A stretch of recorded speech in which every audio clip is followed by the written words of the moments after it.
Hard work is a trap. In fact, for the world's most dangerously wealthy, effort is often a primary indicator of failure. While you are grinding 80 hours a week to climb a ladder that isn't even yours, the architects of true power are operating in total silence, using a 500-year-old blueprint to make their financial dominance not just likely, but inevitable. Niccolo Machiavelli didn't just write a manual for kings. He decoded the brutal, cold-blooded psychology of resource control. Most people spend their entire lives in motion, mistake it for leverage, and wonder why they are still trading their sanity for a paycheck.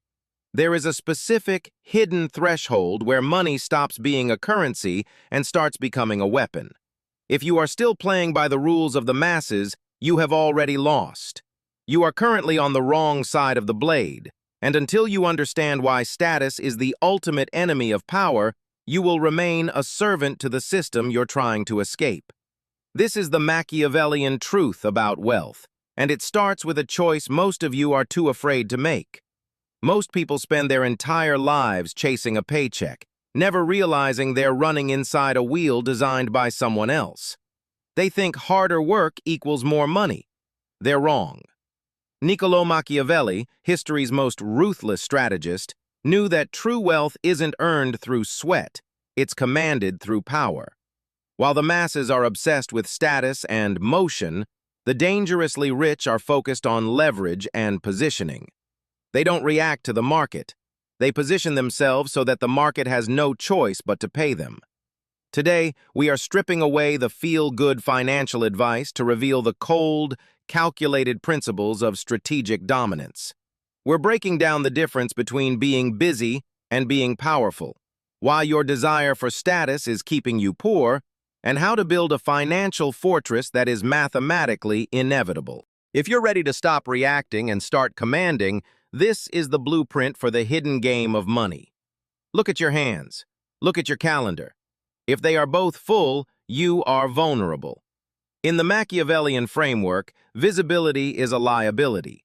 When you are grinding, you are broadcasting your intentions, your energy levels, and your desperation to the world. You are making yourself a predictable variable in someone else's equation. The self-made hustle narrative is perhaps the greatest piece of propaganda ever sold to the ambitious. It keeps you focused on your own output, rather than the architecture of the system you are operating within. You've been taught that merit is the path to gold, but in the halls of true power, merit is merely a tool used to extract the maximum value from the most talented servants. The tragedy of the modern worker is the confusion between activity and achievement. You wake up at 5 a.m., hit the gym, answer 100 emails, and collapse at night feeling productive. In reality, you have moved exactly 0 inches toward leverage. You are running on a high-speed treadmill that is bolted to the floor of a cage. Machiavelli understood that virtù, the drive for greatness, wasn't about moral goodness. It was about the clinical craft of commanding one's destiny. If your income is tied to your physical presence or your immediate effort, you don't possess wealth. You are simply an expensive asset being managed by someone else. Why do you actually want money? For most, it's the car, the watch, or the social validation. This is what the strategist would call the peasant's dream. Status is the tax the poor pay to feel important. Every dollar you spend on the appearance of power is a bullet you've removed from your own magazine. While you are busy trying to look like the lion, the true predators are moving like ghosts in the shadows. They understand that financial dominance requires a sociopathic level of detachment from public opinion. You are currently trading your most finite resource, time, for a currency that is being devalued by the very people you are trying to impress. But here is the chilling reality that most financial gurus are too terrified to tell you. The secret to the 1% isn't value creation or serving others. It is the cold, clinical mastery of asymmetry. If you think the dangerously wealthy are just like you but with more zeros in their bank account, you've already failed the first test. They don't play the same game better. They play a different game entirely, where your hard work is their cheap fuel. Let's look at the architecture of your trap. Most people view the economy as a marketplace of value, but Machiavelli viewed it as a battlefield of positioning. If you are competing, you have already lost. Competition is for the desperate. It is the friction that burns up your profit and your time. The dangerously wealthy don't compete, they occupy. They identify the narrow bottlenecks of human necessity, the debt, the infrastructure, the underlying software, or the land, and they sit there, silently collecting a toll from every hustler who is grinding to make a living. While you are focused on building a personal brand, the masters of the game are busy erasing their tracks. They understand a fundamental Machiavellian truth. A brand is nothing more than a target. If people know exactly who you are, what you own, and where your leverage lies, they know exactly how to take it from you. This is the divergence between the hustle and the heist. The hustler wants the stage and the applause. The strategist wants the keys to the theater and the deed to the land it sits on. You've been conditioned to believe that transparency is a virtue. In the world of high-stakes resource control, transparency is a suicide note. Think about the last big move you made in your career or business. Was it a reaction to a bill? A reaction to a competitor? A reaction to a social trend? If your actions are reactive, you are a pawn. You are being moved by the invisible hand of those who design the environment you're reacting to. To Machiavelli, fortuna, fate, or luck, is a violent river that floods and destroys everything in its path. Most people spend their lives trying to swim against that current, exhausting themselves until they drown. The strategist, however, builds dams and redirects the flow long before the rain ever starts. They don't fight the market's volatility. They own the volatility. You are exhausted because you are trying to be the engine of your wealth. But an engine eventually runs out of fuel. An engine requires constant maintenance. An engine can be turned off. The goal isn't to be the engine. The goal is to be the gravity that pulls the fuel toward you. But here is the truth that will break your current reality. You've been told that the goal of wealth is freedom. It's not. For the truly powerful, wealth is not a means to do nothing. It is the means to ensure that no one else can ever tell them what to do. You don't want freedom, you want autarky, total, cold-blooded self-sufficiency, where the rest of the world becomes optional. And yet, the very thing you think will buy you that independence, your hard work, is the very chain that binds you to the machine. Stop. Look at the board again. You think the machine is the corporation you work for, or the government that taxes you. It's not. The machine is your own internal sense of fairness. You are losing because you are playing a game with rules, while the people winning are the ones who wrote those rules specifically to keep you playing fair while they play for keeps. Let's dissect this fairness illusion.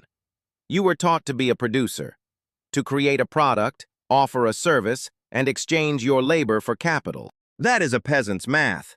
The dangerously wealthy do not produce, they position. They locate the choke points of society and place a toll booth right in the middle of them. They don't mine the gold. They own the only road leading out of the mountain. You think you are building a business, but you are just creating another taxable event in their ecosystem. So how do you cross over from the taxed to the toll collector? You have to kill your obsession with the front end. The front end is where the ego lives. It's the shiny app, the viral storefront, the personal brand. It is loud, it is crowded, and it is bleeding profit. The apex predators operate exclusively on the back end. They own the payment processor. They hold the patent. They control the unsexy logistics warehouses that your shiny product must travel through. They are invisible, extracting pennies from millions of transactions while the front-end hustler begs for attention. But knowing where the power lies isn't enough to take it. You need a lever. And the heaviest lever in the world isn't money, it's asymmetric information. Machiavelli wrote that a prince must be a fox to recognize traps and a lion to frighten wolves. Most of you are sheep trying to roar. You consume the same news, read the same financial advice, and buy the same index funds as the masses, then pray for an outlier result. It's mathematical suicide. The 1% engineer asymmetry by acting on data you don't even know exists. They map the board while you are still reading the rule book. They know when the zoning laws will change. They know which algorithms will shift. They buy the dirt before the highway is announced. You call it luck. They call it reconnaissance. But there is a final, darker piece to this puzzle, a psychological switch you must flip if you ever want to wield true financial power. If you cannot endure being misunderstood, you will never be dangerously wealthy. To build an inescapable financial fortress, you must master the art of delayed gratification on a sociopathic scale. You must learn to look broke. You must let your peers win the short game. Let them buy the depreciating liabilities. Let them flex the lease on a car they don't own. Your silence is your strategy. While they are seeking applause, you are acquiring leverage. But acquiring that leverage requires immense capital. And if you are still using your own money to build your empire, you are currently violating the most sacred law of Machiavellian finance. The sacred law is insulation. The dangerously wealthy never fund their own conquest. They use your money. They use the bank's money. They use institutional capital. Risk is a highly contagious disease, and the strategist ensures someone else is always patient zero. If your personal bank account takes a hit when a venture fails, you aren't an empire builder. You are a gambler sitting at a rigged table. You must separate the architect from the architecture. But to get the masses to gladly hand over their capital, you have to master a specific psychological exploit. You sell them the one thing they crave more than profit: safety. The middle class is neurologically wired to seek certainty. They will happily trade away 90% of their upside just for the illusion of a safety net. You become the provider of that net. You offer the fixed return, the steady paycheck, the predictable dividend. You absorb their anxiety, and in exchange, you extract their infinite upside. You lock them into comfortable stagnation. But harvesting their capital through the promise of security is only the first step. The real extraction happens when you weaponize the very system designed to trap them. Enter the true mechanics of debt. You have been taught that debt is a sin, a financial noose around your neck. That is exactly what the elite want you to believe so they can hoard the cheapest capital for themselves. For the predator, debt is untaxed ammunition. While you are saving taxed pennies to buy liabilities, they are borrowing millions tax-free to buy cash-flowing assets.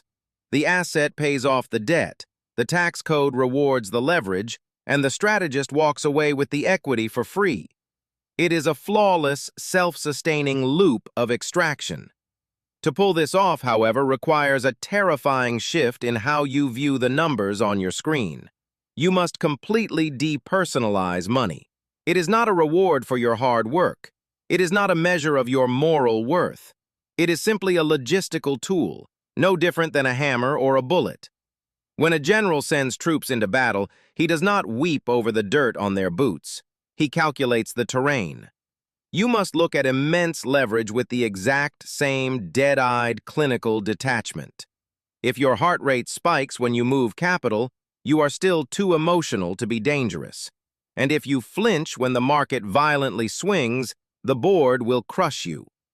To survive this arena, there is one fatal human emotion you must assassinate today. You must kill hope. Hope is the battle cry of the victim. It is the anesthetic administered to the masses to keep them grinding through another mindless 80-hour week. The Machiavellian mind does not hope the market goes up. It mathematically positions itself to profit whether the market surges or bleeds. Hope relies on external mercy. leverage relies on physics. When you finally strip away the fantasy of a lucky break, you are left with cold, hard mechanics. But when hope is finally dead and buried, you are left staring at a void. What fills that space is exactly what separates the billion-dollar ghost from the burned-out hustler. What fills it is absolute, ruthless control. You stop trying to predict the weather, and you start owning the umbrella factory. Owning the factory means weaponizing human necessity. You don't need a better product, you need a captive audience. The dangerously wealthy understand a primal truth. People don't buy what they want, they bleed for what they cannot survive without. This is the cold alchemy of engineered dependence. You locate a fundamental human need, shelter, communication, liquidity, and you insert a toll. But identifying that dependence exposes a massive, fatal flaw in how you currently operate. You are still trying to sell a solution. Solutions are temporary. Once a problem is permanently solved, your leverage drops to absolute zero. Machiavelli knew that a ruler's power lies not in curing the plague, but in endlessly managing the panic. The apex predators of finance do not sell cures. They sell treatments. They sell subscriptions to existence. They buy the infrastructure of your life and rent it back to you at a premium. But to orchestrate this perpetual extraction, you must embrace a mechanism the middle class is conditioned to find deeply unethical. You must manufacture scarcity. If water flows freely, it has no market value. The moment you build a dam, you create a billion-dollar empire out of thin air. True financial dominance requires you to restrict access to something previously abundant, forcing the masses to walk through your specific gate. You aren't creating value, you are weaponizing friction. Yet, to keep that gate standing without a revolt, you need an invisible defense system. Enter the complexity moat. The modern peasant isn't kept out by stone walls or armed guards. They are kept out by tax codes, impenetrable algorithms, and suffocating regulatory red tape. You think government regulations are designed to protect the consumer. They aren't. They are lobbied into existence by the elite to make the barrier to entry financially lethal for new competition. The architects use the law as a private electric fence. But crossing over to the safe side of that fence demands one final, brutal sacrifice. You must assassinate your ego. You cannot be the face of the monopoly. If the public sees the architect of their friction, they will eventually build a guillotine. The true masters of the game hide behind nested shell companies, blind trusts, and offshore holdings. They rule from the dark because shadows cannot be audited. If your name is on the skyscraper, you are a walking target. If your anonymous holding company owns the dirt beneath that skyscraper, you are untouchable. Being untouchable gives you the ultimate advantage, the element of absolute surprise. While the masses are aggressively tracking the players in the spotlight, you are quietly moving the finish line. Invisibility is your armor, shielding you from the friction of public scrutiny. But to actually win the game, armor isn't enough. You need a weapon that strikes before the opponent even realizes they are in a fight. That weapon is the weaponization of time. And how the 1% manipulate time will completely shatter your concept of hard work. The masses trade their hours for dollars. That is linear time. It is a mathematical death sentence to wealth. The dangerously wealthy do not experience time linearly. They compress it through extreme asymmetry.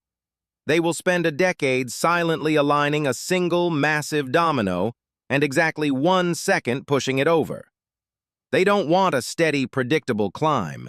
They want a calculated, violent quantum leap. But to execute that leap, you have to be positioned perfectly for when the floor drops out. You have to learn to love a crisis. Machiavelli taught that a wise prince never wastes a good panic. Chaos is simply a ladder built by the unprepared. When the market inevitably crashes, the middle class panics and liquidates. They sell their hard-earned assets at rock bottom just to survive the week. That is exactly when the predator strikes. You preserved your liquidity and hid your capital for this exact moment. You buy the blood in the streets for pennies on the dollar. You aren't just buying cheap real estate or discounted equity, you are buying their forfeited future. But hoarding cheap assets is still a rookie move. There is a deeper, final layer to this matrix. The ultimate flex of Machiavellian power isn't just owning the board, it is rewriting the rulebook for the next generation. Once the apex predator secures the monopoly, they immediately move to shut the door behind them.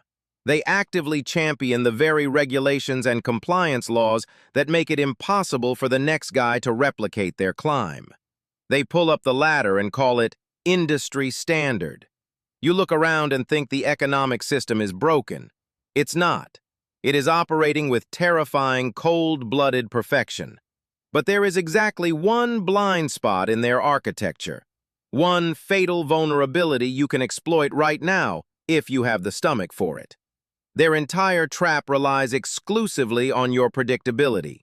The machine requires you to crave immediate social validation. It desperately needs you to panic during a recession. It needs you to finance the shiny object today instead of quietly funding the empire tomorrow. The absolute second you stop behaving like a predictable consumer, their algorithms fail. You become an unquantifiable glitch in their matrix. But stepping out of that matrix requires a brutal psychological purge. You have to permanently kill the person you were programmed to be. The choice you were too afraid to make at the beginning of this journey is now staring you in the face. You must choose to become a ghost to the system so you can become its architect. This is the final Machiavellian pivot. You have been told that to be someone, you must be visible, busy, and useful. But in the cold math of true power, visibility is a target, busyness is a lack of leverage, and being useful simply means you are a high-functioning tool in another man's shed. To step onto the right side of the blade, you must stop seeking a seat at the table and start owning the room the table sits in. Look at your hands one last time. If they are still dirty from the grind, wash them. Empty your calendar. The dangerously wealthy have nothing but time because they have outsourced the motion to the dreamers who still believe in the propaganda of merit. They have realized that the ultimate resource isn't the gold in the vault, but the rules of the vault itself. This is the Enlightenment. The system is not a hurdle to overcome, it is a landscape to be terraformed. You don't need more hustle, you need more silence. You need the sociopathic discipline to watch your peers outshine you in the short term with their least status symbols, while you quietly acquire the choke points of their very existence. You are transitioning from the person who reacts to the news to the person who makes the news a profitable volatility. The Machiavellian truth about wealth is that it is the ultimate form of clinical detachment. It is the realization that money, once weaponized through asymmetry and leverage, ceases to be about what you can buy and starts being about what you can command. You are no longer playing a game of fairness in a rigged casino. You are becoming the house. When you kill hope, when you bury your ego, and when you stop trading your lifeblood for a currency they print at will, the cage doesn't just open, it disappears. You are no longer a servant to the system. You are the gravity that holds it together. The board is set, the rules are revealed, and the danger of your wealth is now measured only by the depth of your resolve. The transition is complete. You are no longer a pawn. You are the hand that moves them. The final cold truth is that the trap was never the job, the debt, or the taxes. The trap was the belief that you were a participant in a fair game. By stripping away the need for validation, the hunger for status, and the addiction to busyness, you have effectively starved the machine of the one thing it needs to control you, your predictability. When you stop reacting, you stop being a variable. When you stop seeking visibility, you stop being a target. You have finally crossed the threshold where money is no longer a scorecard for your effort, but a quiet, lethal infrastructure for your absolute autonomy. Look again at your hands. If they are clean, it is because you have stopped trying to brute force your way through the walls and have instead started buying the blueprints to the building. If your calendar is empty, it is not because you are idle. It is because you have achieved the ultimate Machiavellian victory. You have decoupled your existence from the linear flow of time. You no longer trade hours for dollars. You own the systems that harvest the hours of those who still believe in the hustle. This is the moment of enlightenment, where the weight of the grind lifts, replaced by the heavy, silent responsibility of true command. You are no longer the engine, vulnerable to exhaustion and replacement. You are the gravity. You are the invisible force that dictates where the capital flows, who gets paid, and how the game is played. The world will look at your lack of motion and call it luck, or they will look at your lack of status and call it failure. Let them. Their misunderstanding is your greatest asset. While they are busy competing for the scraps of the peasant's dream, you are operating in the high-altitude silence of the architect. The blade no longer has a wrong side because you are no longer the one being cut. You have become the smith who forged the blade, the hand that moves the pieces, and the mind that understands that true power is never loud, never desperate, and never, ever fair. You have killed the hope of the victim and replaced it with the math of the victor. The cage didn't just open. You realized the bars were an illusion maintained by your own desire to belong. Now, you belong only to yourself. The game hasn't changed, but you have. You are finally, dangerously free. The transformation you have just undergone is more than a change in strategy. It is a total reconstruction of your reality. You now realize that the ultimate asset isn't the figure in your accounts, but the cold, clinical silence of your own mind. The world is a vast, interconnected machine, and you have finally stopped being its fuel. You have become the architect, the ghost, the silent force that moves without friction through a world obsessed with noise. Every sacrifice you've made, slaughtering your ego, discarding the hollow vanity of status, and embracing the strategic shadows, has led to this singular moment of absolute self-sovereignty. You are no longer waiting for permission, for the market to shift, or for a lucky break. You are the inevitability. The game is over because you have rewritten the physics of the board. Look out at the world. It is no longer a threat to your survival. It is the raw material for your design. You have transitioned from the victim of the system to the master of the outcome. You aren't just playing for wealth, you are playing for eternity. You are finally, dangerously, and irrevocably free. But sovereignty is not a destination. It is a permanent state of calculated war against the predictable. Your reconstruction has only just begun. The architect does not stop at merely understanding the board. He masters the specific, cold-blooded mechanics of the unseen to ensure the cage can never close again. If you are prepared to continue this clinical deconstruction of the world's illusions and claim your seat among the ghosts, you must remain tethered to this frequency. On your screen now is the next tactical pivot, the blueprint for weaponizing asymmetric information. Move to it immediately. Do not allow your momentum to dissolve back into the noise of the masses. The board is active. The pieces are moving. Remain the hand that controls them.